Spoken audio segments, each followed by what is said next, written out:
कल्पना कीजिए, एक इंजीनियर ने एक पुल बनाया। उसने कहा, पुल पूरी तरह सुरक्षित है। हर दिन हजारों लोग उस पुल से गुजरने लगे। फिर एक दिन पुल गिर गया, कई लोग मारे गए। जांच हुई, रिपोर्ट बनी। पता चला कि पुल के डिज़ाइन में गंभीर गलतियां थीं, लेकिन जिस व्यक्ति ने वह डिज़ाइन बनाया था वह उस पुल पर नहीं था। उसका परिवार उस पुल पर नहीं था। उसने अपनी जान जोखिम में नहीं डाली थी।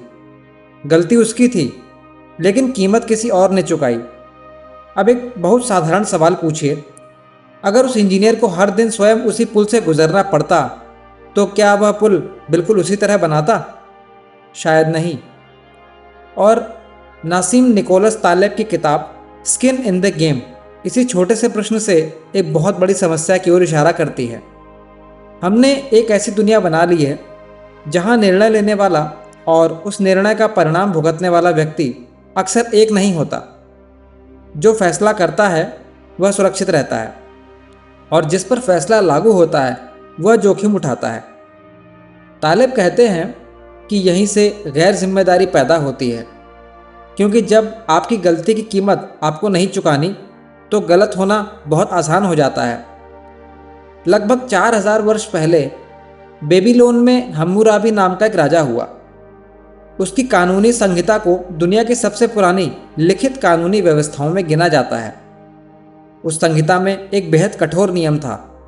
यदि किसी निर्माता ने एक घर बनाया और उसकी खराब बनावट के कारण वह घर गिर गया, जिससे घर के मालिक की मृत्यु हो गई, तो निर्माता को भी कठोर दंड दिया जा सकता था। आज हमें यह नियम बर्बर लगेगा और निश्चित रूप से आधुनिक कानून में ऐसी सज़ा स्वीकार नहीं की जा सकती। लेकिन तालिब उस सज़ा की क्रूरता पर नहीं रुकते। वे उसके पीछे छिपे विचार को देखते हैं। निर्माता घर बनाता है, लेकिन उसमें रहता कोई और है। यदि घर मजबूत बना तो निर्माता को पैसा मिलेगा। यदि घर कमज़ोर बना और 10 वर्ष बाद गिर गया तो मरने वाला कोई दूसरा होगा। यानी लाभ निर्माता का, जोखिम ग्राहक का। हम्मुराबी का नियम इस असंतुलन को खत्म करने की कोशिश कर रहा था। वह निर्माता से कह रहा था, तुम अपने बनाए खतरे से पूरी तरह अलग नहीं हो सकते। यही है स्किन इन द गेम। इसका अर्थ केवल अपना पैसा दांव पर लगाना नहीं है। इसका अर्थ है तुम्हारे निर्णय और उनके परिणाम के बीच कोई वास्तविक संबंध होना चाहिए। यदि तुम्हें लाभ मिलता है तो नुकसान की संभावना से भी तुम पूरी तरह मुक्त नहीं होने चाहिए। पुरानी दुनिया में यह संबंध अक्सर बहुत स्पष्ट था। एक व्यापारी अपना माल जहाज में भरता था। जहाज डूबा तो उसका अपना धन गया। एक किसान ने मौसम को गलत समझा तो उसकी अपनी फसल खराब हुई। एक कारीगर ने घटिया सामान बनाया तो उसी शहर में उसकी प्रतिष्ठा खराब हुई। एक सेनापति युद्ध का निर्णय लेता था तो कई बार स्वयं युद्ध भूमि में उपस्थित होता था। वास्तविकता तुरंत उत्तर देती थी, गलती करो और परिणाम सामने है। लेकिन आधुनिक दुनिया अधिक जटिल हो गई। संस्थाएं विशाल हो गईं, कंपनियां विशाल हो गईं, सरकारें विशाल हो गईं। निर्णय लेने की प्रक्रिया कई परतों में बंट गई और धीरे धीरे गलती और उसकी कीमत के बीच दूरी बढ़ती गई। अब कोई व्यक्ति एक रिपोर्ट बना सकता है। उस रिपोर्ट के आधार पर नीति बन सकती है।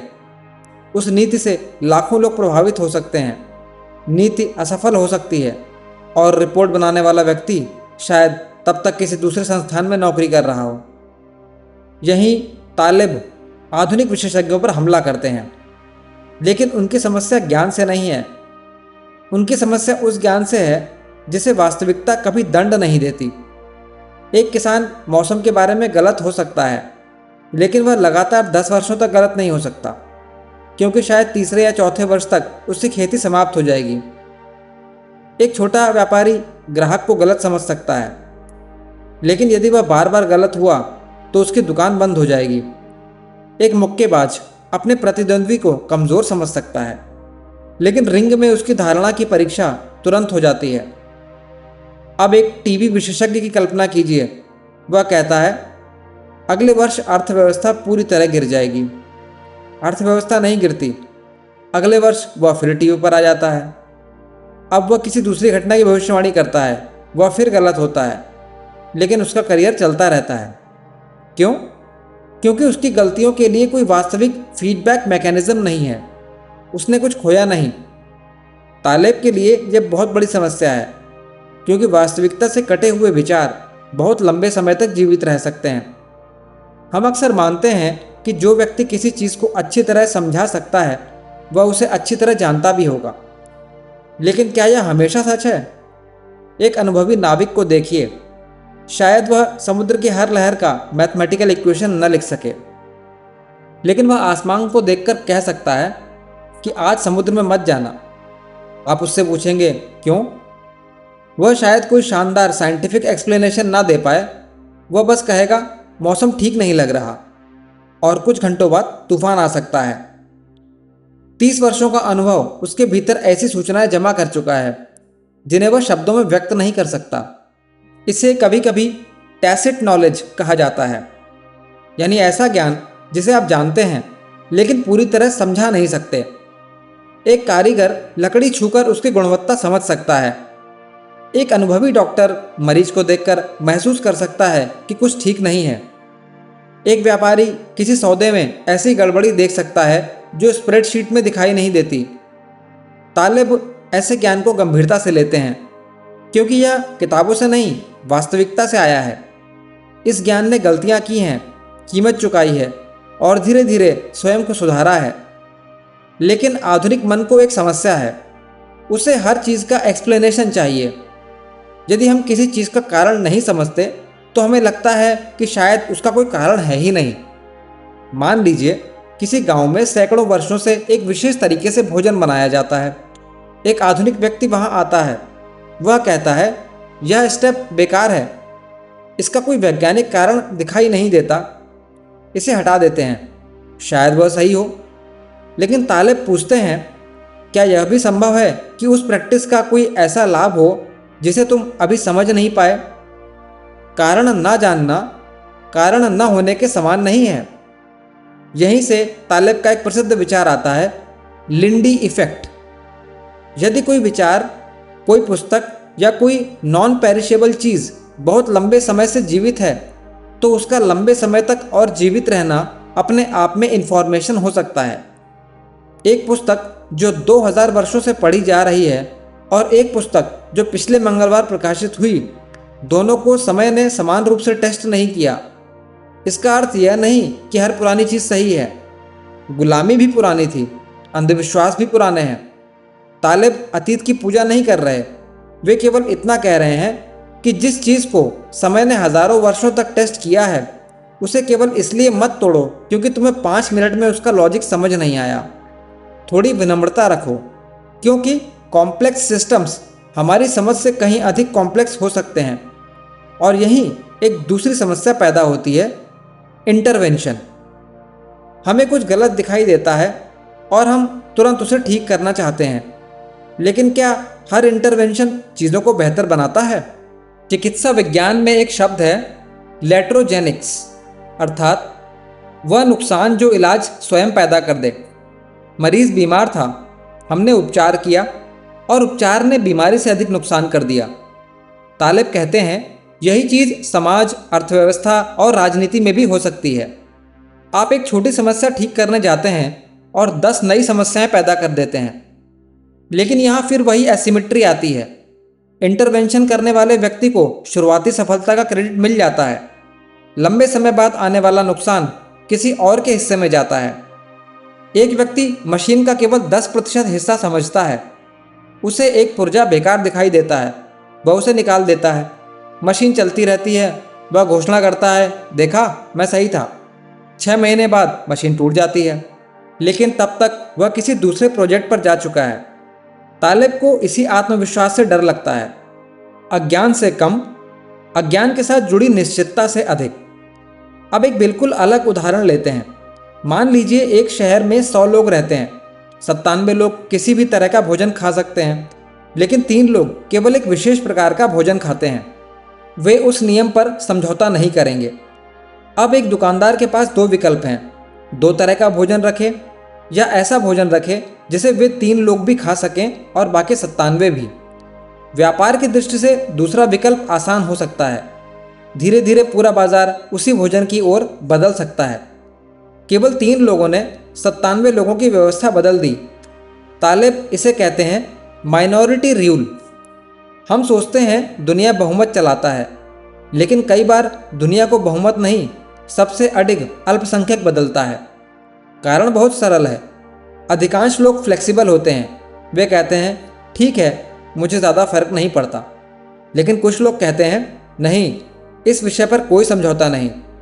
और जब फ्लेक्सिबल मेजॉरिटी इनफ्लेक्सिबल माइनॉरिटी से मिलती है तो व्यवस्थाएं कई बार माइनॉरिटी की ओर झुक जाती हैं। यही कारण है कि इतिहास में संख्या हमेशा शक्ति नहीं रही, कमिटमेंट भी शक्ति है। 1000 उदासीन लोग कभी कभी 10 अत्यंत कमिटेड लोगों से कमज़ोर साबित हो सकते हैं, क्योंकि विश्वास का असली प्रमाण यह नहीं कि आप क्या कहते हैं, प्रमाण यह है आप उसके लिए क्या कीमत चुकाने को तैयार हैं। कहना आसान है मुझे इस कंपनी पर विश्वास है, लेकिन क्या आपने अपना पैसा लगाया? कहना आसान है मैं सत्य के पक्ष में हूँ, लेकिन क्या आप सत्य बोलेंगे जब आपकी प्रतिष्ठा खतरे में हो? कहना आसान है मैं तुम्हारा मित्र हूँ, लेकिन क्या रात 2 बजे फ़ोन आने पर आप घर से निकलेंगे? शब्द सस्ते हैं, इसीलिए महंगे संकेत अधिक विश्वसनीय लगते हैं। तालिब बार बार हमें व्यक्ति के शब्दों से हटाकर उसके एक्सपोजर की ओर देखने को कहते हैं। वह क्या कह रहा है, इससे पहले देखो उसका लाभ कहाँ है, उसका नुकसान कहाँ है, उसकी इंसेंटिव्स क्या हैं।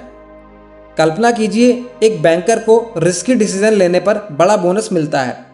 यदि डिसीजन सफल हुआ उसे करोड़ों मिलेंगे। यदि डिसीजन असफल हुआ और पूरा फाइनेंशियल सिस्टम संकट में आ गया, सरकार इंस्टीट्यूशन को बचा लेगी। अब सोचिए अपसाइड किसका है, बैंकर का, और डाउनसाइड किसका है, समाज का। तालिब इसे एक जहरीली एसिमेट्री मानते हैं, प्राइवेट गेन्स पब्लिक लॉसेस। और यहाँ समस्या केवल यह कहकर हल नहीं होती कि बैंकर लालची है। शायद सिस्टम ने ही लालच को रिवॉर्ड किया है।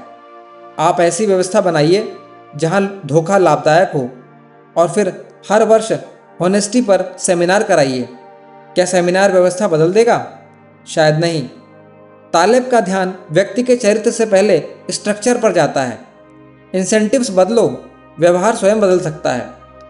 यहीं से किताब स्वतंत्रता के एक बहुत दिलचस्प प्रश्न तक पहुंचती है। हम किसे स्वतंत्रता कहते हैं? उस व्यक्ति को जिसके पास बहुत पैसा है? ज़रूरी नहीं।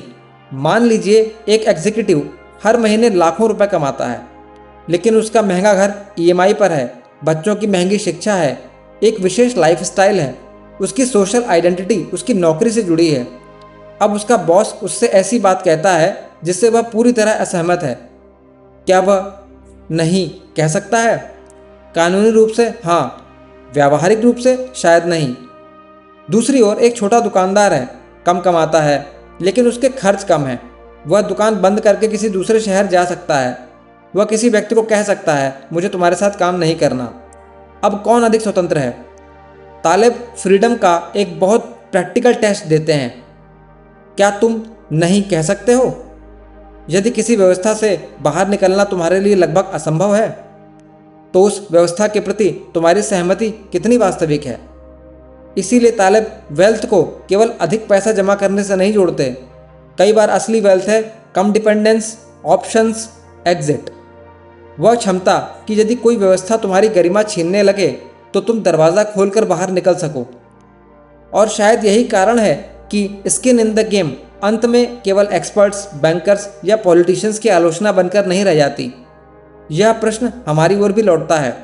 हम भी सलाह देते हैं, किसी से कहते हैं नौकरी छोड़ दो, बिजनेस शुरू करो, शादी कर लो, शादी मत करो, यह कोर्स कर लो, उस शहर चले जाओ। लेकिन यदि हमारी सलाह गलत निकली तो कीमत कौन चुकाएगा? हम नहीं, वह व्यक्ति। इसका अर्थ यह नहीं कि कभी किसी को सलाह मत दो, लेकिन शायद थोड़ा कम निश्चित होकर बोलो। कहो मुझे ऐसा लगता है, मैं गलत हो सकता हूँ, तुम्हारा रिस्क मुझसे अधिक है। क्योंकि सर्टेनिटी बेचना बहुत आसान है जब अनसर्टेनिटी किसी और को खरीदनी हो। और अब स्वयं से एक कठिन प्रश्न पूछिए, हम अपनी सफलताओं को किस तरह देखते हैं? यदि कुछ अच्छा हुआ तो हम कहते हैं मेरी मेहनत, मेरी बुद्धि, मेरा निर्णय। लेकिन यदि चीज़ें खराब हुई तो परिस्थितियाँ खराब थीं, समय खराब था, लोगों ने साथ नहीं दिया, किस्मत खराब थी। हम अप साइड को अपने कैरेक्टर से जोड़ते हैं और डाउन साइड को दुनिया पर डाल देते हैं। शायद स्किन इन द गेम का सबसे कठिन प्रयोग दूसरों पर नहीं, अपने ऊपर है। मैं जिस जीवन की सलाह दूसरों को देता हूँ, क्या मैं स्वयं वह जीवन जी सकता हूँ? मैं जिस रिस्क को लेने के लिए किसी और को कह रहा हूँ, क्या मैं स्वयं वही रिस्क लूँगा? मैं जिन मूल्यों की बात करता हूँ, क्या मेरे निर्णयों में उनकी कोई कीमत दिखाई देती है? क्योंकि मूल्य तभी तक आसान है जब तक वे मुफ्त हों। ईमानदारी आसान है जब झूठ बोलने से कोई लाभ ना हो। साहस आसान है जब कोई खतरा ना हो। सादगी आसान है जब आपके पास कोई विकल्प ना हो। लेकिन असली परीक्षा तब शुरू होती है जब आपके विश्वास के साथ एक कीमत जुड़ जाती है। तालिब हमें यह नहीं बताते कि दुनिया में कौन सही है। स्किन इन द गेम कोई ट्रुथ मशीन नहीं है। जिस व्यक्ति ने अपना पैसा लगाया है वह भी गलत हो सकता है। जो मैदान में उतरा है वह भी मूर्ख हो सकता है। रिस्क उठाना सत्य की गारंटी नहीं, लेकिन यह एक बहुत उपयोगी फिल्टर है।